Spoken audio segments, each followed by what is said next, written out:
நாம் யோசிப்பதை சாத்தானால் அறிய முடியுமா அப்படின்னு கேட்டிருக்கிறாங்க. நாம் யோசிக்கிறதை சாத்தானால் அறிய முடியுமா? இந்த கேள்வியோட நான் ஒரு கேள்வியும் சேர்த்துக்கிறேன். ஏன்னா இந்த கேள்விக்கும் பதில் இருந்துட்டா உங்களுக்கு யூஸ்ஃபுல்லாக இருக்கும். சாத்தானுக்கு ஃபியூச்சர் தெரியுமா? இதையும் சேர்த்துக்குங்க. இந்த ரெண்டுத்துக்கும் சேர்த்து நான் உங்களுக்கு பதில் சொல்றேன். நாம யோசிப்பதை சாத்தான் அறிவானா அப்படின்னா இதை கொஞ்சம் ஆப்போசிட்டா யோசிக்கணும். என்னன்னா, நீங்கள் யோசிக்கிற விஷயத்தை உங்களுக்குள்ளே கொடுக்கிறது யார்? நீங்க உட்கார்ந்து யோசிக்கிறீங்க. நம்ம நிறைய நேரத்தில் ஒரு ஆங்கிலத்தில் ஒரு ப்ராவர்ப் கேள்விப்பட்டிருப்போம்.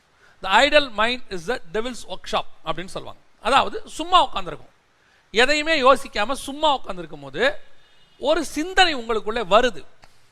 இந்த சிந்தனையை உங்களுக்குள்ளே அனுப்புகிறது யார்? வசனத்தின்படி ஒரு இடம் காலியா இருந்தால், அது ஜோடிக்கப்பட்டு நீங்க ரட்சிக்கப்பட்டு நீங்கள் தேவனுடைய ரத்தத்தாலே கழுவப்பட்டு உங்கள் இருதயம் இப்பொழுது காலியாக இருந்தால், வெளியே இருக்கிற பிசாசு உங்களுக்குள்ள கொஞ்சம் காரியத்தை அனுப்புவாங்க.